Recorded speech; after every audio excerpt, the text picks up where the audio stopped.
Ladies and gentlemen, welcome back to another episode of the Taker Shot podcast. Of course, as always, I'm your wonderful host, Joshua Gitman. And what do you know? Two road teams, underdogs, not likely going to win. Their season is over. And yet, the Pacers and the Timberwolves do it. They go on the road, they pull off the upsets, and now both of them are going to be in the conference finals. Incredible day yesterday as we had two game sevens, which I don't think in my time there's ever been two game sevens of a conference semifinal on the same day. So that was special. That was historic. It was an incredible day, and we are going to break it down right here on the Take Your Shot podcast on this marvelous Monday as we get prepared for both conference finals. In the East, we got the Celtics and the Pacers. In the West, we've got the Mavericks and the Timberwolves. But first, before we get into any of that, we're going to break down what happened in Minneapolis. How did Denver collapse? Then we're going to talk about the Pacers' historic shooting night, talk about how Dallas, who's not out of the picture yet, don't count out Dallas, they closed out Oklahoma City Thunder in comeback fashion.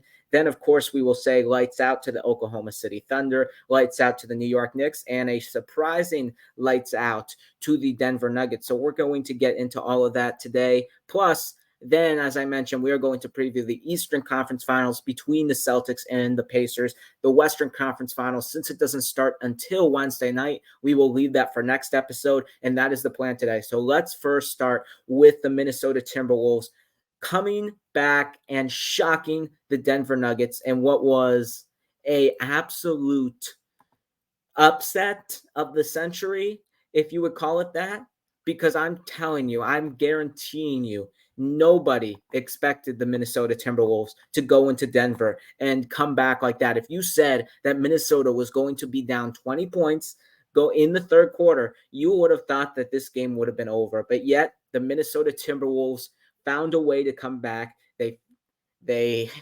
without Anthony Edwards actually having one of his better scoring games, because Anthony Edwards did not have a great shooting performance in this one. I think, if I'm not mistaken, 6 for 24 from the field. He had one of his worst games, if not the worst game, all postseason for him. And I was like, he's not here for the moment.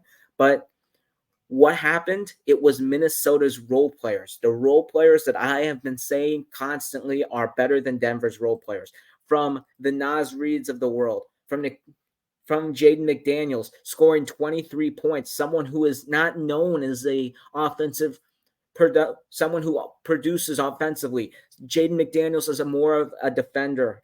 He stepped up, cut the slack for Anthony Edwards, made up some of those points, and for some reason, Denver kept allowing him to get some easy shots on the perimeter. He hit those as he hit 3 of his 4 3-point shots, and he got into the lane pretty easily. And he also got a lot of rebounds, offensive rebounds, getting 4 of those, which were huge because once again, Minnesota won the second chance points battle, which has been a trend every single game in the series. Whoever wins the second chance points battle, whoever wins the rebound battle, ultimately won each game. And that was all Minnesota today on the efforts of Jaden McDaniels, Karl Anthony Towns, Rudy Gobert.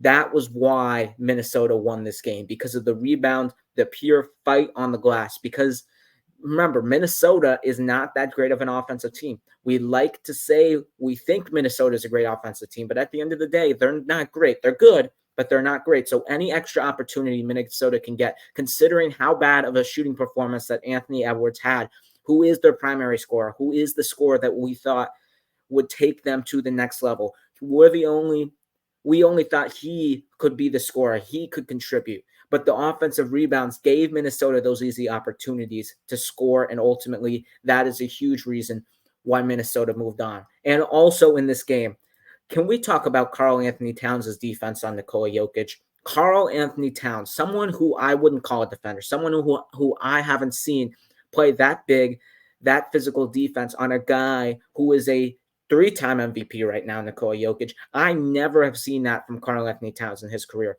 This series was his best defensive effort ever, and we thought Rudy Gobert was the defensive player of the year on this team. Well, the defensive player of the year on this series has been Karl Anthony Towns. Karl Anthony Towns has done wonders against Nikola Jokic. Even though Jokic is getting his buckets, he's not shooting that great. He's not getting 75% from the field. He's not getting 60% from the field.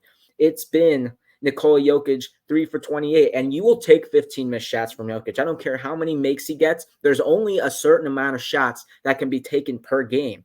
So the fact that Jokic is missing 15, which has been a trend this series, missing a lot of shots for Jokic while getting his buckets, that's the key to Minnesota winning. And I said this last episode. Okay, Jokic had an absolutely historic shooting performance in Game 5. Can he do that again? He didn't do it in Game 6. And then the question was, could he do it again? And he did not.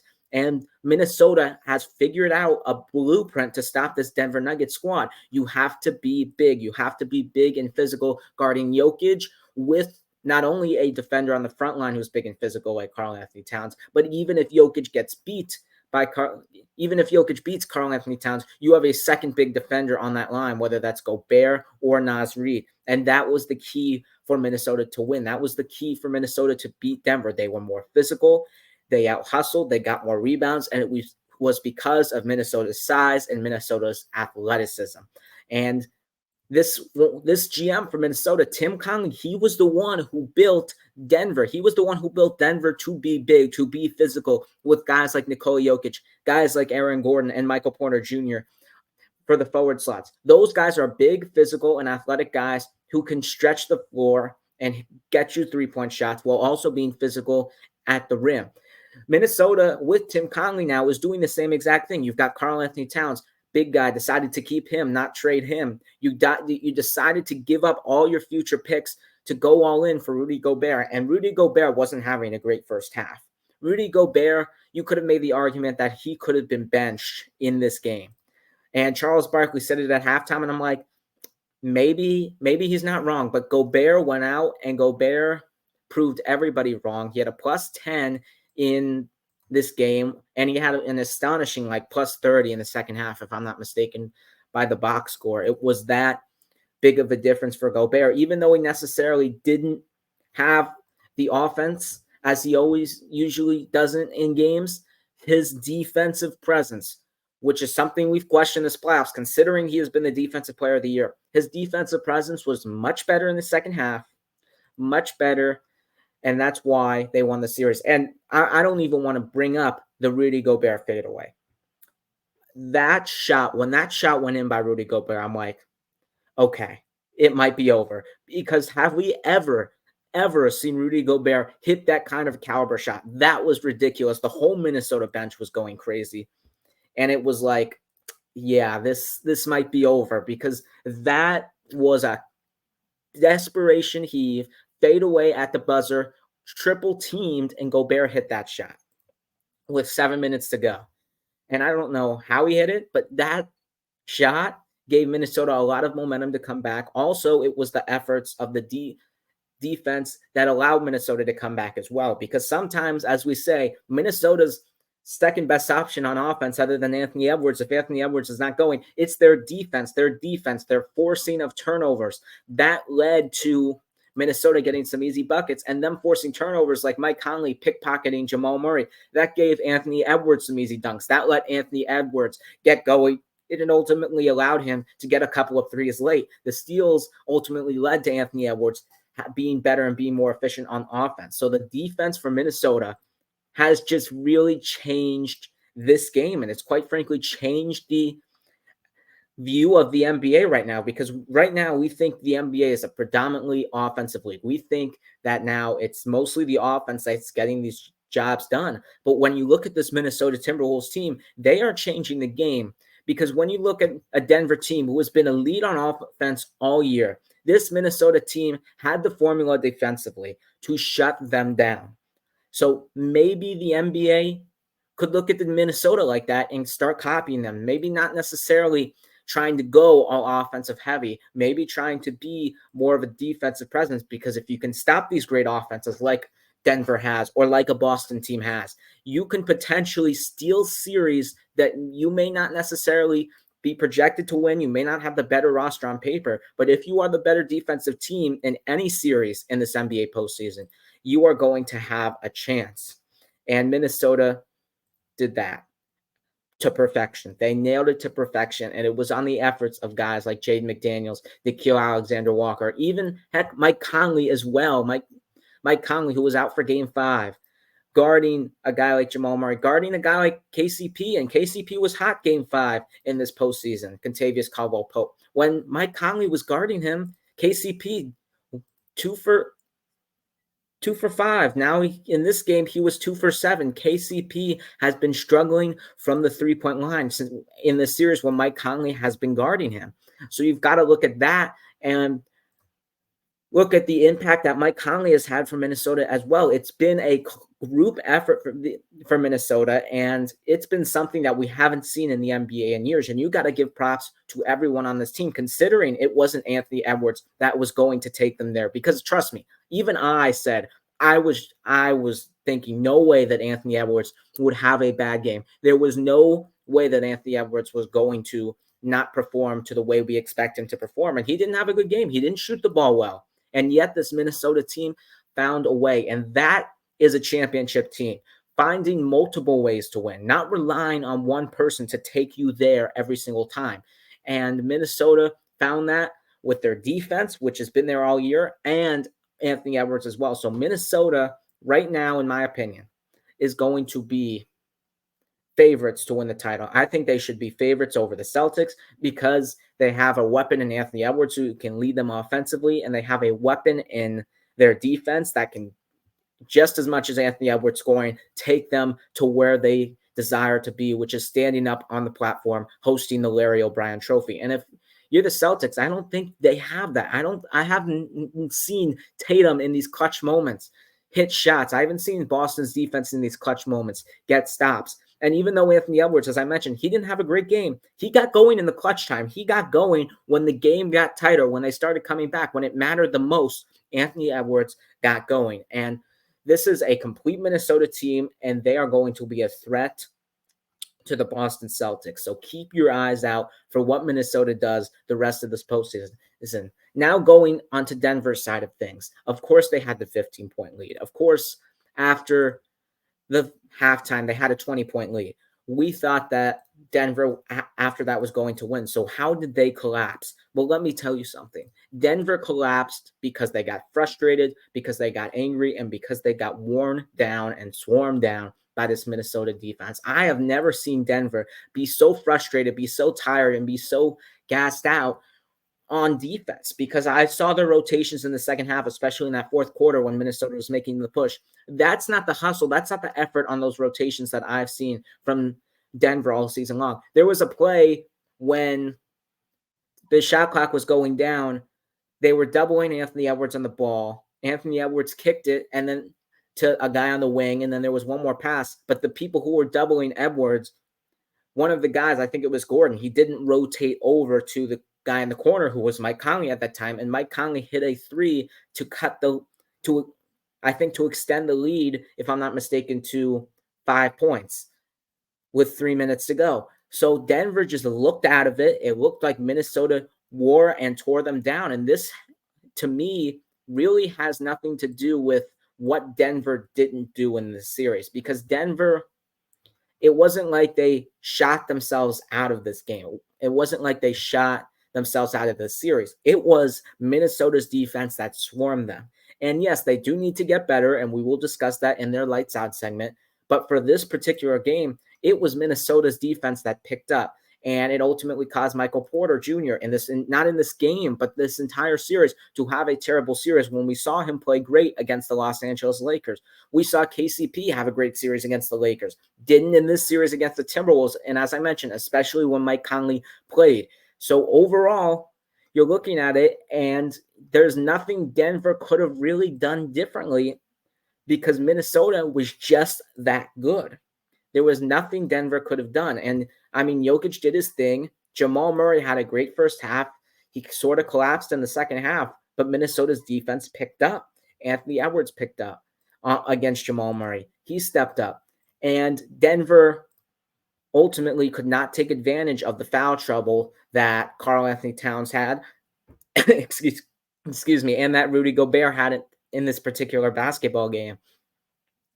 So that's Denver's season. And it's going to be an interesting offseason for the Denver Nuggets. Now, looking at this 20-point collapse, we saw in the post-game presser that Mike Malone, the Denver Nuggets head coach, was frustrated. He was demoralized, and you should be. I mean, Denver's goal was to ultimately go back-to-back. They wanted to be more than just a champion. They wanted to be a dynasty. That's what every champion wants to be. And it just shows how hard it is to win in this league now, because now, since 2019, this is going to be our sixth different champion in 6 years. It's not like one of these champions have repeated in these 6 years. It's going to be 6 different champions in 6 years. And that just shows you how difficult now it is in today's NBA to form a dynasty, to go back-to-back, because teams are constantly getting better. And the teams that won the championships are getting limited due to stuff like the second apron now coming into effect. Now you can't re-sign your own players. It's hard to win back-to-back in today's NBA. And this, again, another stat for you, 6th year in a row that the defending NBA champion lost in the second round or earlier. So it's hard when you're the one being hunted. It's a lot easier when you're the one hunting rather than being hunted, because everyone, when they play you, is like, oh, we need to play our A game against the Denver Nuggets because they were the defending champions. And that is what Minnesota did, and that is why ultimately they won this series. So let's move on, though, to the other Game 7 in the Eastern Conference. Not the West, moving on to the East, where we had the New York Knicks fall to an Indiana Pacers team that was just flat out better than the New York Knicks overall in this series. And there's nothing else you can say about it. They fell to the New York Knicks 130. They won against the New York Knicks 130 to 109 in what was pretty much a blowout fashion all series long. This game wasn't really close. It got to 8 after 1 point, but other than that, Indiana just dominated through and through this entire game, and they're going to move on to the conference finals.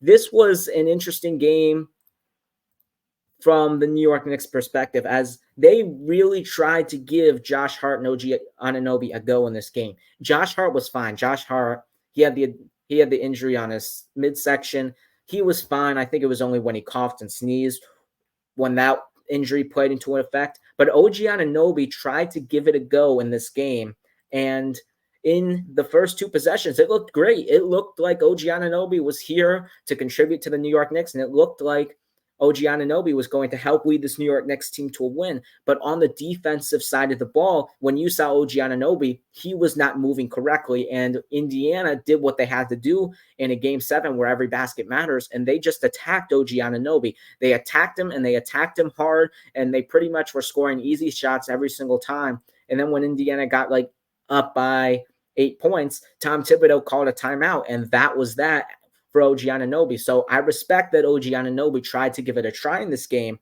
but he was not ready to play, and that's what got Indiana off to a hot start here. But even though that was the case, even though the Knicks have been injured, dismantled, they had more injuries in this game, and we'll get to that in a second. Even though with all that, you still have to give credit to the Indiana Pacers, because I tweeted this out. Who would have thought that the Indiana Pacers would have made the conference finals over the Milwaukee Bucks, over the Philadelphia 76ers, over this New York Knicks team, over the Miami Heat, and heck, even over the Cleveland Cavaliers? This Indiana Pacers team did something that we wouldn't have thought they would have done this season, and it was beyond the efforts of Tyrese Halliburton and beyond the efforts of Pascal Siakam. It was a collective effort by a deep Indiana team, which is why they won this game. And in this particular Game 7, on the road, they had the best shooting performance in NBA playoff history. And all you can do if you're the Knicks, tip your cap off, say good job, because this is what we've seen from Indiana all season long, this incredible shooting performance. And am I surprised Indiana shot this well? No, because I've seen it from them all season. Everybody's reacting like, oh my God, Indiana shot this great. It's like the most incredible thing we've ever seen. It's historic. Nobody would have thought this was coming. But yes, you should have, because when you look at Indiana all season long, they've been the best offense in this season. They've been the best offense in the history of the NBA. They have the best offensive efficiency rating in the history of basketball. So what did you expect? Indiana's going to have a good shooting night. They didn't really have any great shooting nights against this Knicks team so far in this series in the first 6 games. And it's like, it's coming. It's going to come soon, and it's due. And it's and it happened in the right game, and Indiana shot the lights out. Pascal Siakam, 8 for 15. Nesmith did not miss a shot, went 8 for 8. Miles Turner, 7 for 11. Nembhard, 8 for 10. Halliburton, 10 for 17. The list goes on and on for the Pacers, and they were efficient. And every single time, it looked like the Knicks had a little bit of momentum, just a little bit. The Knicks would break down on defense. Indiana would hit a three, whether that was from Halliburton, Nesmith. Siakam hit a couple of threes.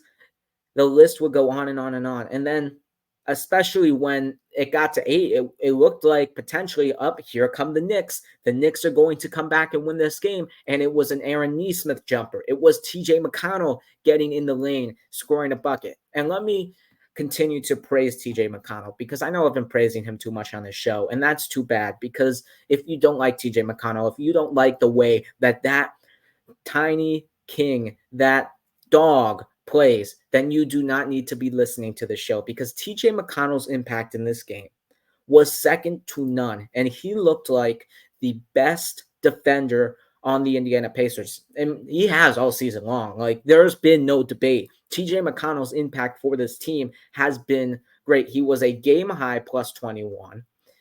That alone should show you the impact he's had.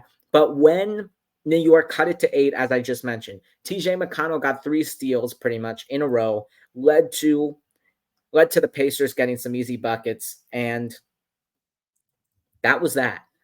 After that was it. There was nothing New York could do, because TJ McConnell got those steals, forced the turnovers, and gave Indiana momentum to carry into the fourth quarter. And he just calmed down, silenced down this Pacers team. He settled them down along with Pascal Siakam and really took control of the game. He was the one who was controlling the pace for both teams. He settled the game down. He scored timely buckets. He got timely steals. And he is just this dog who will not back down. And we will get into him and his impact on the next series in a little bit in the Eastern Conference Finals. But TJ McConnell, man, 12 points does not show what he has done for this Pacers team all season long. And you could make the case that McConnell has been the third best player behind Halliburton and behind Siakam for this team. That's how much of an impact TJ McConnell has had, and he will continue to have that impact for Indiana. So look out for that guy, because he has been great all season long. And also for Indiana, you've got to give credit to Aaron Nesmith as well. Aaron Nesmith is someone who's mostly a defender for Indiana, not really someone we'd expect to be that great on offense. And Aaron Nesmith now will have the opportunity to play his former team, the Celtics. But in this game 7, he shot 8 for 8. And it felt like every single time when New York was getting closer, he would hit a jump shot. He would hit this jump shot that we were like, nope, that's not going in. That's not going in. And yet it went in. Aaron Nesmith had an incredible offensive performance. He had a great defensive performance on a guy like Josh Hart, on a guy like Dante DiVincenzo. Even though DiVincenzo scored a lot, Aaron Nesmith got timely stops, and he played great. And I got to give a little bit of props to Andrew Nembhard, because even though I've been criticizing him on defense this series, for the time that Jalen Brunson was in the game, Andrew Nembhard played great. So my apologies, Andrew Nembhard. You've got to give him credit where credit is due, because for most of the game, he played amazing on Jalen Brunson, holding him to a poor shooting performance in the first half. And that was part of why the Pacers got off to this early lead, got off to this major lead, because it felt like even though the Pacers were scoring that well, it just felt like the Knicks weren't getting enough done on offense. And we think of Indiana as this great offensive team, but they have shown defense. And as I said, if you can get guys like Andrew Nembhard, like Tyrese Halliburton, like Aaron Nesmith to play some defense, this Indiana Pacers team can be special. Holding the Knicks to 109 is not something that's very easy to do. It's not. It's definitely not. And the Pacers have consistently played great defense. They've held the Knicks to, in these last couple of games, 106-89. Game 5, 121 was the loss. 103, and then 109. That's not easy to do if you're Indiana, and you've got to give them credit because this team is so good on offense. If they can just play a little bit of defense, just find a little bit of it in them, the Indiana Pacers will have a chance to beat the Celtics. And as I mentioned, we will get into that in a couple of minutes, but I'm just telling you, Indiana's defense in these last 4 games has been something to keep your eyes open and keep your eyes out for going into the Eastern Conference Finals. And then you got to look for Indiana why they wanted a guy like Tyrese Halliburton, of course. Tyrese Halliburton and Siakam, for that matter, were great as they were supposed to be. Tyrese Halliburton on the road in a hostile environment in the Garden in his first Game 7 ever in his 3rd year in the league, didn't back down. He hit some shots early, got going very early, 6 for 12 from 3, 10 of 17 from the field. Tyrese Halliburton was a superstar, and if he can continue playing great against a difficult team like Boston, who knows what could happen in a series like that. And then Pascal Siakam, the guy who's had the most experience on this Pacers squad, the guy who's been to multiple conference finals, the guy who's been to an NBA Finals and won an NBA Finals before in 2019 with the Toronto Raptors. He was the one who prepared ultimately this Indiana team. That's what I'm hearing from reporters. He prepared Indiana for this moment, and the leadership that Siakam demonstrated to not let these young guys panic, to settle them in, is something that you've got to account for. You've got to give Siakam a lot of credit there. And we haven't really seen Siakam be in that leadership role before. And he had the opportunity to show his leadership, his veteran presence on this Pacers team. And he has done that since the moment he got there. And I expect him, whether they lose to Boston, whether they go to the finals, he will get paid with the Indiana Pacers, and he will be back on that team making a lot more money than he is at this very moment. So shout out to Siakam. Now for the Knicks perspective on this game. It's tough. It's really, really tough to evaluate this game, evaluate this series, evaluate this season, considering the injuries that they've had. Of course, it sucks to lose Julius Randle. It sucks to lose Mitchell Robinson early. Bogdanovich lost. OG Anunoby lost twice in this season. It sucks. And then you just lost Jalen Brunson to a broken hand in this game. And after we found that out in the 3rd quarter when New York was down by 15 already, it was like, okay, it's probably over now. But this Knicks team just could not catch a break all season long, and it sucks. Would they have won the series? Probably. But will we know? Will we ever know? No. But this is just a blown opportunity for the Knicks. They will be back, though. They have plenty of time, and we will get into that in a second. But this just sucks for the Knicks because you look at a season like Dante DiVincenzo had, 39 points in this game. You look at a guy like Alec Burks who stepped up for this Knicks team when every time they were down 20, he was keeping them in the conversation. He wasn't letting the Pacers open up the gates and calling it wraps early. Alec Burks had probably his best game in a few years, 26 points in this contest. Alec Burks really kept the Knicks alive for most of this game, and you've got to give Burks credit there. Knicks players stepped up for this team, but ultimately when you lose that many guys, if you're the Knicks, eventually you're just going to run out of guys, and then Tom Thibodeau's being forced to play a 7-man rotation. If you're being forced to play that little of a rotation, more players are bound to be injured. And are you really supposed to trust guys like Precious Achiuwa, who's young in the postseason? Are you expecting Isaiah Hartenstein to have a dominant scoring performance, even though he was a no-show in this game, even though he had a great overall series? He didn't really do anything in this game. Are you really expecting Precious Achiuwa and Isaiah Hartenstein to score 15 points in a Game 7? No. And it sucks for the Knicks because this team was very, very good, and it was fun to watch all season long. And I wish we could have seen them more healthy and what they could have done if they were fully healthy, because I think if they were fully healthy, they could have given the Boston Celtics a challenge, and I might have even picked them, to be honest, because I just don't trust the Celtics. That's how good this Knicks team could have been, because Josh Hart and Dante DiVincenzo, they've started most of this postseason, and if you're one of those guys who are just watching the postseason, you're like, okay, these are normal starters for the way they've been playing. But Hart and DiVincenzo were not starters to begin the year. These guys were bench players. These guys were coming off the bench. That's how deep this Knicks team really was this season. And Now you're going to have to ask guys like those to step up. But how many of those guys you're going to ask to step up? There is always that next man up mentality. But what happens if there is not a next man up? So it sucks for the Knicks. They tried their hardest. I'm not really counting this as a failure for the Knicks because they will be back and they will be stronger with the roster that they have now. It may be excluding Hartenstein, but they have the depth to compete in this Eastern Conference against a team like the Celtics. So you've got to give props where props are due to this New York Knicks squad. And as I mentioned, great season by the Knicks. There is nothing that they can do to change the outcome, to change the result, because they have just been dismantled all season long, and it quite frankly sucks. But let's go on now to the Dallas Mavericks as they closed out the Oklahoma City Thunder 117-116 after being down 15 points in this contest at halftime. Oklahoma City really came out strong to start this game. They looked like they were on a mission. They looked like they were a hungry team, ready and prepared to force a Game 7 back in Oklahoma City. Lou Dort was hitting threes. Isaiah Joe was hitting threes. Everybody was shooting the ball efficiently for this Oklahoma City Thunder squad, and it looked like OKC was not backing down from the moment. It looked like they were here, and they were, and you've got to give them a lot of credit for the entire game they played, for the entire season that they had. But Dallas came back. Dallas wanted it more, 117-116, and call it a controversial ending, a disappointing ending for the Thunder. I don't know what to call it.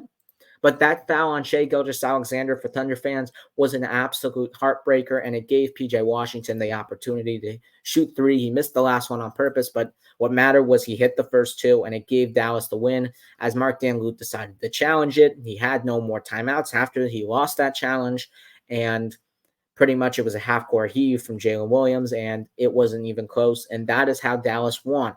But let's break down how Dallas did it. Dallas, for really most of the first half, was shooting the ball poorly. Kyrie Irving, who really hasn't had that great of a series other than the first couple of games. He had a great series against the Clippers, but this series, he's had problems scoring the ball. He's had problems really all series long, and it's been a concern for Dallas because you're looking at it, even though you may get past the Thunder team, when you're facing a potential Denver or now a potential Timberwolves team, you're going to need Kyrie to score. And it was a concern going down in the first half, going down 15. Kyrie only had 4 points in halftime. And you're looking at him and you're like, uh-oh. Is Dallas really going to give the Thunder life? Is Dallas going to really give the Thunder opportunity because of poor performances from their stars like they did in a Game 4 scenario? But they fought back. Kyrie Irving had an amazing second half. He had, if I'm not mistaken, 18 points in that second half, crucial down the stretch, and got it done. Of course, Luka was great in this game. Luka, just like Game 5, he played great the whole game. You can't really say anything about Luka's performance, but in the first half, I didn't really like how he was complaining to the officials. Once again, that's something that I have been critical of him throughout this postseason. He's really been on to the officials, and that is something that he's going to have to figure out going into this Timberwolves series. But he did it in the second half also. But again, there's been this trend that I've noticed when Luka complains more to the officials, he's just not having that great of performances, not really into the game, having poor defensive efforts. It's been a problem that Luka's complained to the officials, and he's going to have to figure that problem out because this Minnesota Timberwolves team, as we just mentioned, they're no joke. They are no joke, and they are here, and they are going to be competitive on the defensive side, and you're gonna want fouls, and Luka's going to have to just deal with what the refs call because Minnesota is going to be aggressive. We know that for certain. That's a guarantee when you're playing that team.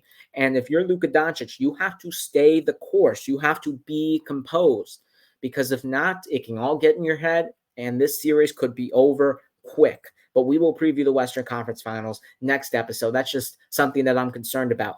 But the performance, in my opinion, of Derrick Jones Jr., someone who played for a multitude of teams, but when most of his career played for Miami, had a finals appearance with the Miami Heat, really wasn't this three-point scorer, someone who really you could rely on as someone who could score the ball. He was more of a defender, someone who's a great dunker, of course, as he won multiple dunk contests, someone who can get inside for you, but we really haven't seen Derrick Jones Jr. as someone who can score the ball. And in this contest and in this series, all series long, Derrick Jones has been a scoring threat, which is something that we have not seen out of him in his entire career. And if you add another scoring threat to this Dallas team, now in your starting lineup, you've got 4 guys in Irving, Doncic, Washington, and Derrick Jones who are major threats to score the ball. And eventually Dallas is just going to be that powerful on the offensive side where it's going to be like, who do you stop? Who do you let score? And if Derrick Jones continues this, Dallas will have a legitimate chance to be a championship team, because I think Derrick Jones Jr. is the X factor, because when he's played great, Dallas has won. When he hasn't, they've lost. It's pretty much not, of course, it's not solely based off Derrick Jones's performance, but how he has played has dictated these games in this last series against OKC. Derrick Jones is someone that Dallas has been heavily relying on, especially with the Luka injury, especially with Kyrie not playing to par. And that is part of the reason why Dallas won this series, because if Derrick Jones wasn't there, Dallas could have collapsed, considering the offensive performances of Luka, offensive performances of Kyrie in the series. But Derrick Jones has saved them multiple times in the series. And can you rely on that going into the conference finals, going into the finals? We're about to find out what Derrick Jones is, because in this series, he looked like the 3rd best player for the Mavericks. Could he do it again? Because PJ Washington didn't have a great series. Could it be someone else like Tim Hardaway Jr.? Could it be Jaden Hardy? Could it be even Dante Exum off the bench? We don't know. But the fact that Dallas is continuing to get some help other than Kyrie and Luka, it's not been all of them at the same time, but it's at least been one guy to help them offensively. It's been crucial for Dallas all playoffs long, from PJ Washington in round 1 with the Clippers, and even a little bit at the start of this round 2, to now Derrick Jones late in the second round. It's been crucial for Dallas to get these kinds of performances, and that is why they have continued to win basketball games, because as Kyrie and Luka are not going to have great games every single time, and especially in this postseason, they've been neutralized just a little bit. And it's been a key for Dallas so far. That's all I got to say. So shout out to Derrick Jones Jr. And the impact of a guy like Dereck Lively in this entire series. Dereck Lively has gone through a lot in this season. He's had the death of his mother. He's just been all out of sorts, out of wax. And you got to feel it for him, especially going in as a rookie. It's tough. It's really tough. And this game was inspiring. An inspiring performance. He just was the most physical player on the court. He was the most physical, and it wasn't even close. Every single time the ball was put in the air, a shot was put up, it was like, oh, Dereck Lively is going to get the rebound. Dereck Lively is going to be there to get the ball. And every single time Dallas missed some shots on their comeback in the second half, Dereck Lively got an offensive rebound, gave Dallas another opportunity, and Dallas took advantage of that. If it wasn't for Dereck Lively, the Dallas Mavericks would not have won this game, because the efforts of Lively to get the ball when it's up in the air, to get it on the rebound on both sides, defensive and to prevent offensive rebounds as well, because Dereck Lively, if I'm not mistaken, he had 11 defensive rebounds, 4 offensive rebounds. Every single one of those rebounds, it felt like OKC was about to get, and Dereck Lively comes out of nowhere, has great box out, great footwork, great technique, steals the ball, just basically steals a possession from the Thunder. And every possession, when you look back at it, it was a 1-point game. Every single possession in a playoff game, especially ones like this where it comes down to the wire, it is crucial. And Dereck Lively was a huge part of that, and he really showed his presence, because it's difficult to out-rebound a guy, even though Chet Holmgren's a little bit taller than him. It's hard. It's hard to out-rebound a guy like Chet Holmgren. He's tall, he's lengthy, and he's got a great wingspan to grab the basketballs. It's difficult, and Dereck Lively has proven his role on Dallas. Give extra opportunities. Be that physical guy on defense, because he was also great at the rim as well. It wasn't necessarily the rebounding all the time. It was the defense he provided at the rim. Every single time it felt like OKC was driving up, Dereck Lively made a play. I remember Jalen Williams went up for a dunk. Dereck Lively right there for the stuff. Dereck Lively has been a game changer for Dallas. Also, Daniel Gafford has as well, but in this game, what Dereck Lively did to seal Dallas the victory with his inspiring performance on defense, with his rebounding. It was something that you just don't expect and you just don't see out of a rookie in this crucial stretch this late into the postseason in a closeout game for the Dallas Mavericks. He did it. This did not go to a game 7 because of Derek Lively, and Dallas is now moving on to the Western Conference Finals. For OKC, they had a great shooting performance in the first half, and it looked like, oh, they couldn't miss. They were incredible, and then the shots just weren't falling anymore. The shots weren't falling. Shai Gilgeous-Alexander had a great game, but the other guys weren't really helping. Even though Jalen Williams and Chet Holmgren had solid games, the other guys like Isaiah Joes, Lou Dort, who got into foul trouble against Luka, once again, the other Jalen Williams, Aaron Wiggins, Josh Giddey, those guys off the bench were just not great offensively for the Thunder, and it just cannot be 3 guys all the time on offense. You've got to have other contributors, and the role players for the Thunder in this series have broken down, which is why they have lost this series, which is why they lost 2 out of their 3 games at home and 2 out of the 3 games on the road. And role players need to be great in the playoffs because there's always going to be that game where the star player isn't great. Even though Shai was great, you're going to need extra help. And when you're playing a phenomenal offense in Dallas, especially when their role players have stepped up, the Thunder are going to need their role players to play better. And ultimately, that's why they cost them this series, the role players. And we're going to get a little bit into that. And actually, right now, we're going to talk about that because now we're going to get into our lights out segment. As we say lights out to the Oklahoma City Thunder, we will talk about it right now, what they need to do to fix their bench, to fix their team this offseason. The Oklahoma City Thunder, of course, as I mentioned, they've been eliminated in the second round. They were the 1 seed in the Western Conference. They've had a great season. There is nothing to be disappointed about if you're the Thunder. Really, there's nothing to be disappointed about. You are the youngest team in NBA history to be the number 1 seed, to get past the first round. There's no putting your heads down if you're Oklahoma City. You are going to be around for a very long time. There's just a couple of minor tweaks you're going to have to make because, of course, it's hard to be a championship team on the first try. You're not going to get it right on the first try. And this Thunder team is 1 or 2 pieces away from ultimately getting to lift that Larry O'Brien. That is how close they are. And this team will be a threat for a long time. So they're fine. There's nothing major they need to do. Going through what they have now this offseason, unrestricted free agents, Gordon Hayward, Bismack Biyombo, and Mike Muscala. I expect all of those guys to walk. I don't think the Thunder are going to re-sign Gordon Hayward, considering he didn't really get a lot of minutes with them at the trade deadline. He really wasn't as impactful as the Thunder thought he was going to be. He just didn't really like being there. And he actually made a comment, which got leaked out to the media, that he was pretty disappointed in his role. So he's not going to come back. Bismack Biyombo, Mike Muscala, they may come back. They may go with other teams. Doesn't really matter. Team options, Isaiah Joe, they're going to accept that. The Thunder. Lindy Waiters, they're going to accept that. And Aaron Wiggins, of course, they're going to accept that. Restricted free agents, Oliver Sarr and Keontae Johnson, doesn't really matter that in that significance. They have the 12th pick this year from the Houston Rockets.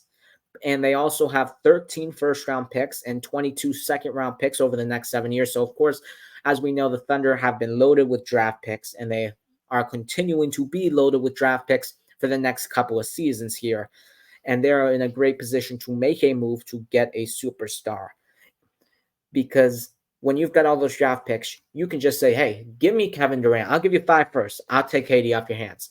And the Thunder are also one of those teams, one of the only playoff teams, other than I think the Magic, and the Sixers, who actually have cap space in the summer. They have plus cap space going into this offseason. They have $30 million in cap space where they can make a move and they can potentially snag a superstar. And the Thunder, the question they have to ask themselves, you like this trajectory of your roster. Your roster is only going to get better, but do you want to progress this rebuild? Do you want to win? Well, it's not necessarily a rebuild right now, but do you want to progress this team that's buying right now? Do you just want to go and give up some of those first? Do you want to go all in right now? Because this is a tough Western Conference, and you may not win. Even though the Thunder are in position to win and be a contender in a couple of years, it's tough and you may not win. So you may want another superstar to go along with the Thunder team. And I think superstars those big fish out there, those whales out there, they want to play for the Thunder. This Thunder team is a team that you are going to want to play for. You see their chemistry. They have great chemistry. They have a young coach. They have an exciting team. They share the ball and they play basketball the right way. And there's really no complaints about the Thunder. So if you're a superstar, why not join the Thunder? This team's ready to win. The superstar may want to join the Thunder. And the Thunder could be the best team in the West just like that. Just like that. Depending on, of course, how Minnesota does and the Mavericks do in this finals and how their players step up. The Thunder could easily be the number one team in the Western Conference next year. They've also got this Josh Giddey situation here where he had, of course, his issues at the beginning of the season. He was benched in this postseason. He's really been inconsistent all year long. 12 points per game, 6 rebounds per game, 4.5 assists per game. He's up for an extension. I don't think Oklahoma City is going to give it to him. And nobody really expects him to, and most people expect him to get traded, and that is what I expect. I don't think Josh Giddey has really been a good fit on this team. They have Jalen Williams and Shea at the guard position. It's just not really a great fit, and they also drafted Cason Wallace as a backup guard. Josh Giddey is just not the kind of player with his level of play style to be a suitable guy for this team. So I think he needs to move on in a trade, maybe for a superstar, maybe just getting another better player if you're OKC. But I think Josh Giddey is not going to be on this team next year, and he shouldn't be on this team next year. I think they should definitely move on from him. Now, Jalen Williams with the Y, not the starter Jalen Williams, the one who comes off the bench, he's also eligible for an extension. He might get that. I'm not sure what the Thunder are going to do with him. But one thing that I do think they need, other than to trade Josh Giddey and potentially get a superstar, is a big man who can help Chet Holmgren and rebound, because the Thunder have been one of the worst rebounding teams all year long. They've given up a lot of second chance points, and especially in this series, as I just mentioned with Derek Lively, the Thunder are going to need someone next to Chet Holmgren, because we love Chet Holmgren. He was great. He was the second best rookie this season, but he's not big. He's not lean. He doesn't have a lot of muscle mass. He is not the most physical big man out there. You are going to need someone who can match physicality like Derek Lively, who can match a physicality like a Jokic, like a Gobert. You're going to need guys who can match the physicality of the best centers in the West. And I think Oklahoma City could trade for that piece, of course. They could sign that piece in free agency with their cap room.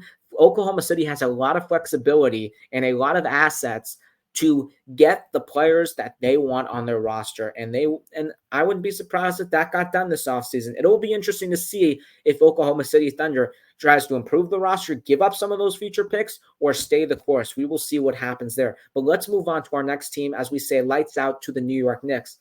Of course, this is not the way the New York Knicks wanted to end their season. As I mentioned, injuries. That was pretty much their season. And they're going into an offseason now where most of their guys are coming back, but a couple of them, Isaiah Hartenstein, Alec Burks, Shake Milton, those are unrestricted free agents. Shake Milton will probably walk, but the question is, if you're in New York, will you give Isaiah Hartenstein the money that he's probably going to want? Because Isaiah Hartenstein played great in this postseason. He is going to get money from some team, and New York is probably going to have to match that offer. So they are in potential danger of losing Hartenstein. Is it the biggest deal? No, because you have Mitchell Robinson and Precious Achiuwa still on the team.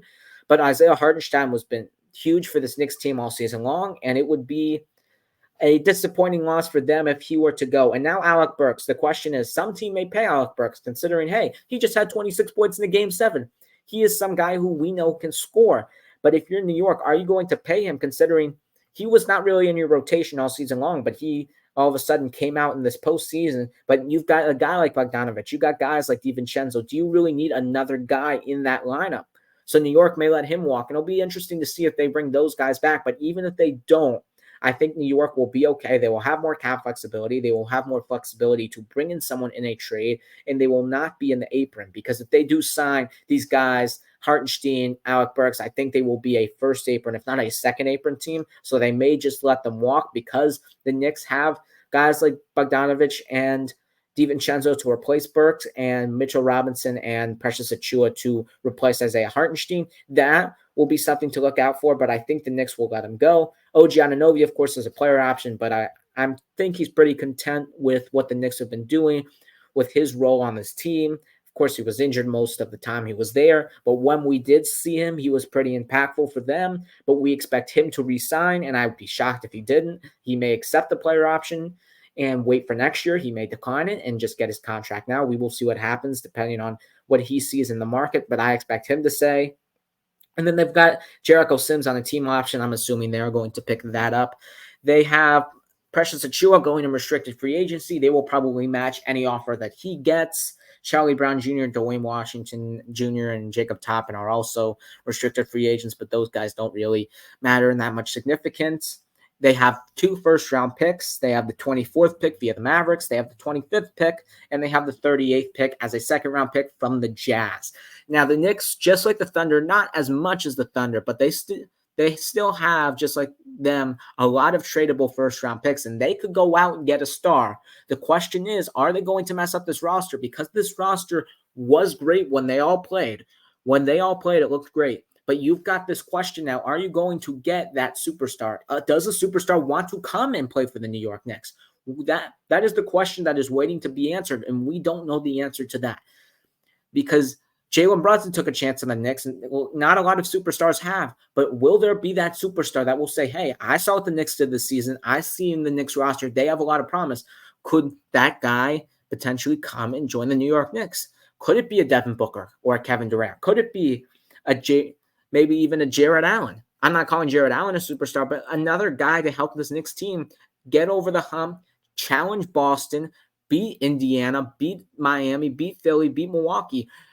The Knicks are going to maybe have to find that guy, or they may be content with the roster. That's the question. And the one trade chip that is going to be interesting for the Knicks is Julius Randle, because we've seen Julius Randle in past postseasons. We saw him in 2023, not that great. We saw him in 2021 when he was the best player on the team, not that great. So it's going to be interesting to see what the Knicks do with him, because you could trade him and a couple of firsts to upgrade, get another superstar, or you could just stay the course, run the lineup with Brunson, DiVincenzo, Hart, Randle, and whoever starts at center, and just go with it. You could do that, but we've seen Randle in the postseasons prior, and Randle has not been good. So maybe he doesn't need to be someone who has to be on this roster. Maybe they could even just give up Randle for more rotational pieces, because the Knicks, when Randle's been off the floor, they've looked fine.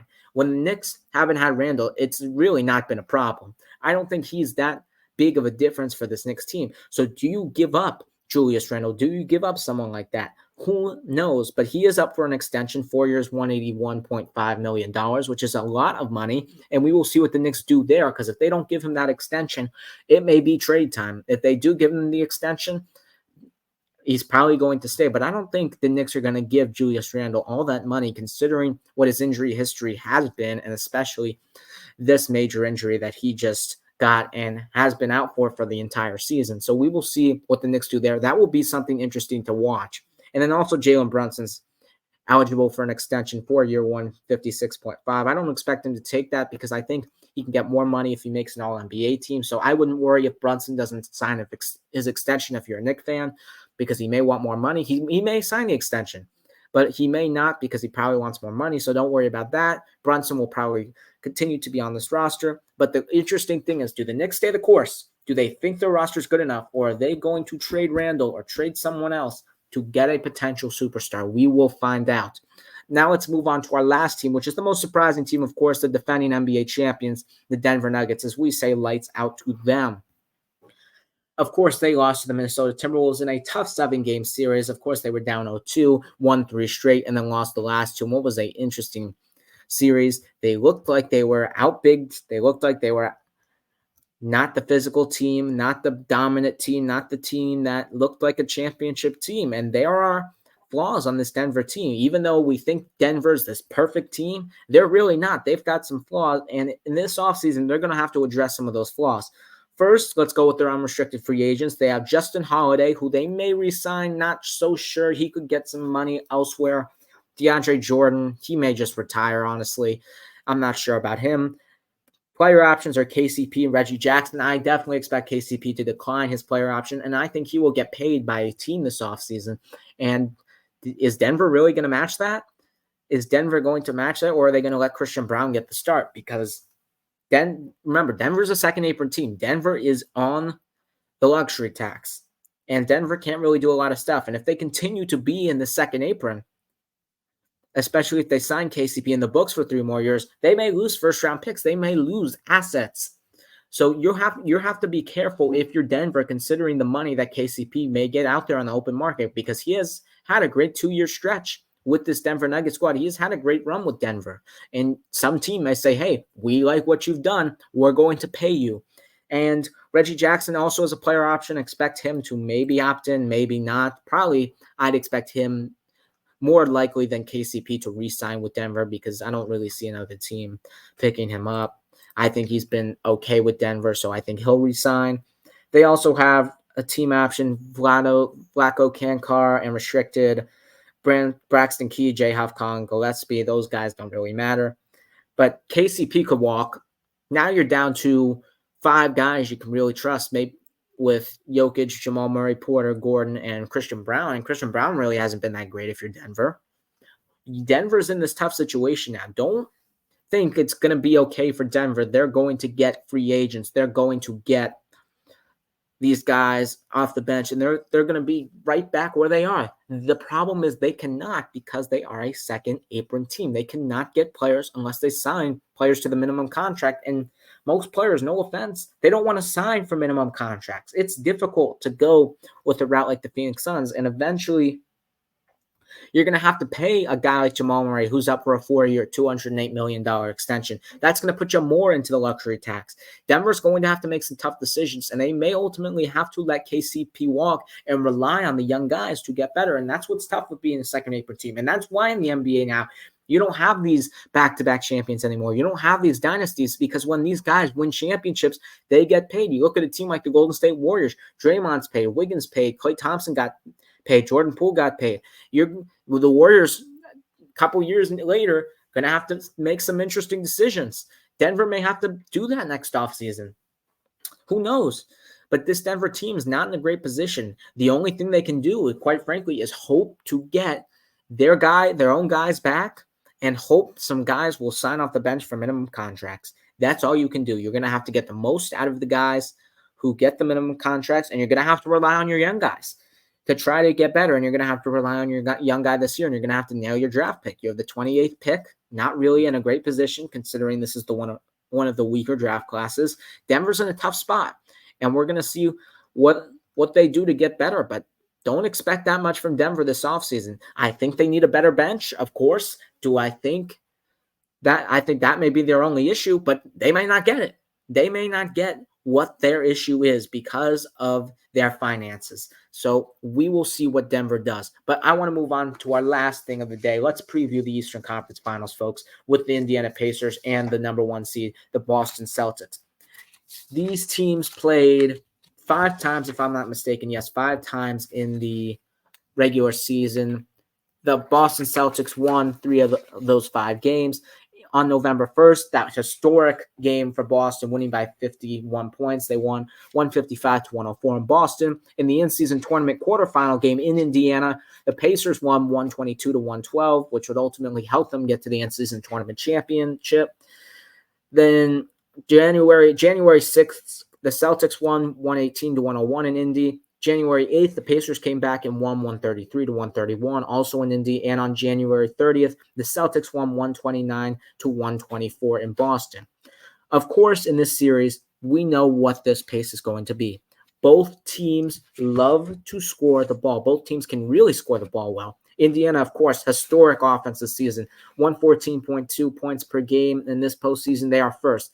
Boston, 108.1 points per game. They are 6th. We know both teams are going to score, and we expect this series to be back and forth, high-scoring, competitive, high-shooting, high three-point attempts kind of a series. And that is going to be ultimately whoever probably makes more shots. Well, that's how basketball works. But whoever makes more threes probably is going to win this series, as most series, of course. And Indiana has an advantage in that, so you never know. But Boston, of course, does make the most three-point shots. Even though Indiana takes more, Boston makes more with 14.5 three-pointers made, and Indiana has 13 three-pointers made, which is 3rd. So not too far behind there. So both teams really can shoot the ball, really can score the ball well. So the key to this series ultimately is who is going to be better on defense. We really know, of course, Boston is one of the best defenses in the league. That's why they're the number one team in the league, because you've got a great offense and a defense. But Indiana has shown some flashes of being great on defense. We've seen it, as I mentioned, in the last 4 games of this series, and we've seen it at points in the regular season. I'm not saying the whole regular season, but we've seen it at points. And the only way that Indiana can win this series is if they are, of course, shooting as well as they have and playing some decent defense against Boston. Because if they just shoot the way that they have, Boston will shut them down, because Boston has a better defense than them. And if you say both offenses are ties, tiebreaker goes to defense. Defense is Boston. Boston is just that much better. So Indiana's going to have to find a way with guys like Aaron Nesmith on Jason Tatum, guys like Andrew Nembhard on Jaylen Brown, to get some stops, get major stops. And I think it will help a little bit to have Turner as help side in the paint without Porzingis. Have Turner pushed to the outside as well. Won't be that bad with Al Horford either. I think either way, I think Indiana's at an advantage there. And I think the Porzingis out for Boston not being available to start the series could impact the outcome. I think Miles Turner will be a huge key in these first 2 games, especially trying to get an upset in Boston. And it's going to be tough for Indiana to win one in these first 2 games, especially game 1, even without Porzingis, because Boston's been sitting on their couch for a week while Indiana's just played. They just played yesterday. So Indiana's going to have a tough and a quick turnaround. So game 1 might be a little tough for Indiana. So game 2 might be the game that Indiana has to win in order to have a shot in the series, because Boston is going to play their A game every time. And Indiana's going to have to prove it. And this may be a test for Boston as well. But Indiana, we've seen what you've done against an injury-riddled Bucks team, against an injury-riddled New York Knicks team. This is the Boston Celtics. This is the team that has been running the Eastern Conference all season long. This is the team that is the team to beat. What is Indiana going to do in order to beat the Boston Celtics? Are they going to consistently give up easy shots like they've had all season long, or are they going to step up on defense? That is the only way I can see Indiana winning the series. And also, Tyrese Haliburton, you've got to be a superstar. I think this is the series where we find out if Tyrese Haliburton is a superstar. He hasn't played well against Boston this season. With the efforts of Drew Holiday and Derek White, Tyrese Haliburton has scored 5 points per game, less than his average this season. I think he's only scoring 15 points per game against the Celtics. That is a concern. That is a concern, because you're going to need your superstar to be a superstar on the offensive side of the ball. That is the only way you win the series. You're going to have to play perfect on offense, and you're going to have to play somewhat good on defense. And to play perfect on offense, you're going to need your superstars in Tyrese Haliburton, your superstar in Tyrese Haliburton, and not Tyrese Haliburton again, but Pascal Siakam as well, to really carry the load on offense for this Indiana Pacers team. And we're going to find out, as I mentioned, if Tyrese Haliburton is that guy, because Derek White and Drew Holiday are all NBA defenders. Those two are 2 of the best, if not number 1 and number 2, perimeter defensive guys. Those 2 are so good on the perimeter, and that's what Indiana relies on offense. Boston's strength on defense is what Indiana relies on offense. So Tyrese Haliburton is going to have to find a way to score against those guys consistently, and that's going to be a challenge. And expect Tyrese Haliburton to struggle in this series if it goes the way that most people, including myself, expect it to go. Tyrese Haliburton may struggle, and could I be proven wrong? Could Tyrese Haliburton be a superstar? Absolutely, but I think considering the guys that are guarding Tyrese Haliburton, I think it's perfect for the Celtics. I think they have the right personnel to stop Tyrese Haliburton, and I think they will ultimately execute to perfection there. But it's not just Tyrese Haliburton as well that needs to contribute. Of course, everybody needs to contribute for Boston. You're going to need everybody to have great offensive performances, Siakam included. Miles Turner is going to have to be great on offense. He's been their 3rd option this season. He's going to have to take advantage, as I mentioned, without Al Horford on the court as well. Aaron Nesmith, we know he used to play for the Celtics. We know this series means a little bit more to him than some of the other guys. Can Aaron Nesmith take some of that motivation and turn it into offense? Because we know he's a great defender. But if he can do what he did in Game 7 consistently this series, of course he's not going to shoot perfect, but have a somewhat decent offensive game, given 10 to 15 points per game, That is a key to Indiana to potentially winning this series. Then you've also got a guy like Andrew Nembhard. He's been inconsistent. He's been up and down shooting this entire postseason. If we can get a performance from Andrew Nembhard, because we know his capability from downtown, we know his capability as a scorer. He can get hot if he hits some shots. If he gets going, Andrew Nembhard gets going. That's that. And he will be huge in the series as well. And of course, TJ McConnell will be huge in the series. Also, everybody on the Pacers needs to contribute. That is the essence of it. And especially I think, as I mentioned, Miles Turner will be huge. They're going to have to take opportunities at the rim, especially without Porzingis. They're going to have, I think Indiana, in my opinion, is going to have to win one of these first 2 games in order to win the series. That is going to be required of them. And do I think, I honestly think they will. I think they will win one of these first 2 games in Boston, even though that first game might be a quick turnaround. Boston may lose game 2 again at home for the 3rd straight series, because Boston has been vulnerable at home in the postseason for years. For these past 3 years, ever since 2022, Boston has not been a great home team in this postseason. So Indiana's going to have to take advantage of that, because Boston, for how bad they are at home, Boston's been sharp on the road. Boston has always been sharp on the road in postseason play. So they're going to have to find a way to get to 2-2 after the first 4 games, and then you're going to have to play it game by game.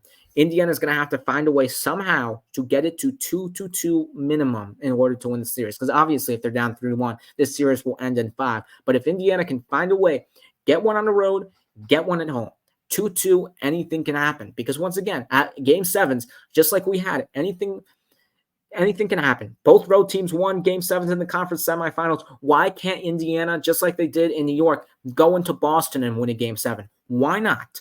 Why not if you're Indiana? So take advantage of Boston's flaws at home. Take advantage early of Porzingis being out, because those games early will be crucial.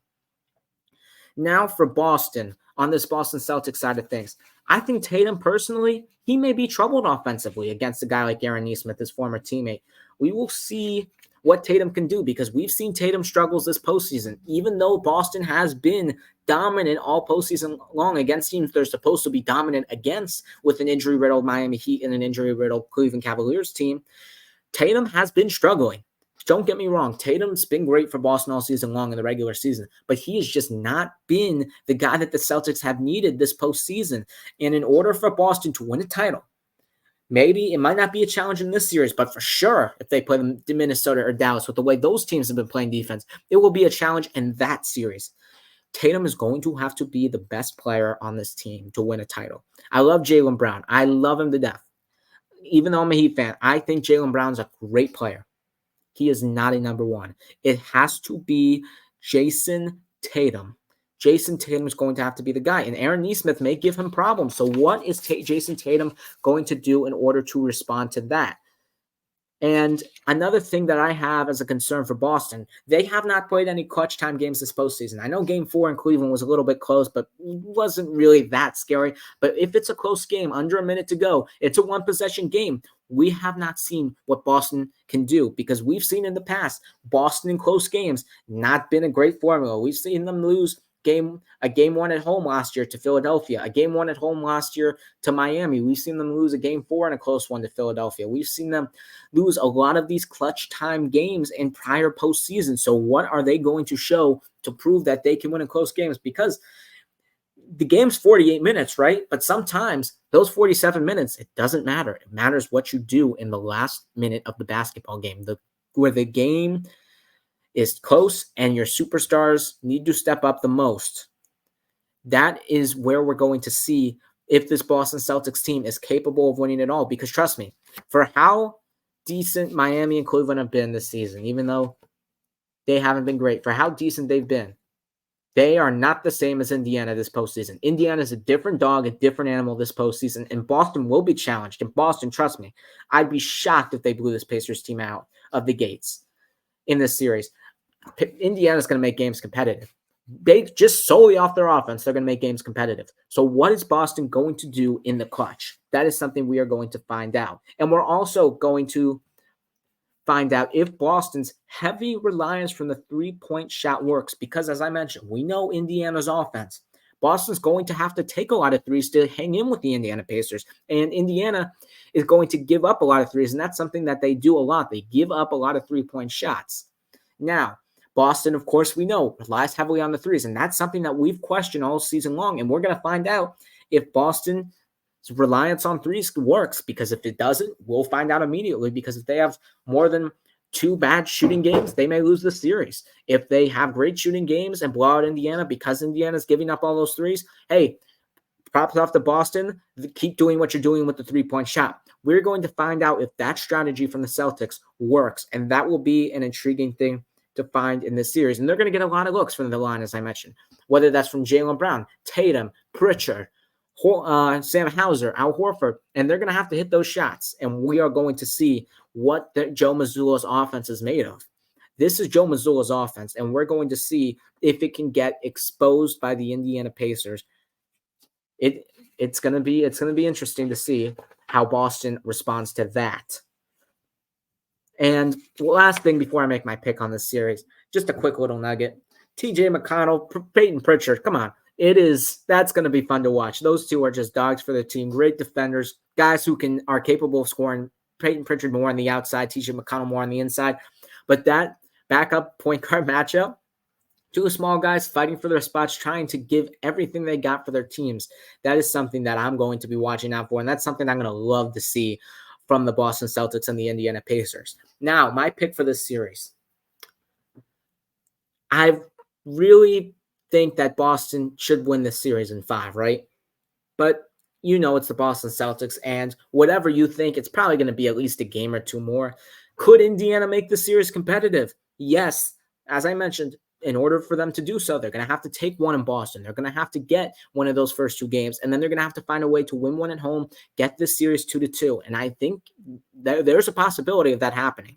There is definitely a chance. And for those reasons, I'm going to take Boston in 6. I think Indiana can make this series a competitive one. I think there's more of a shot this could go to 7 than it could be 5, because Indiana has played that well. This will be Boston's hardest challenge, and Boston's going to have to prove it.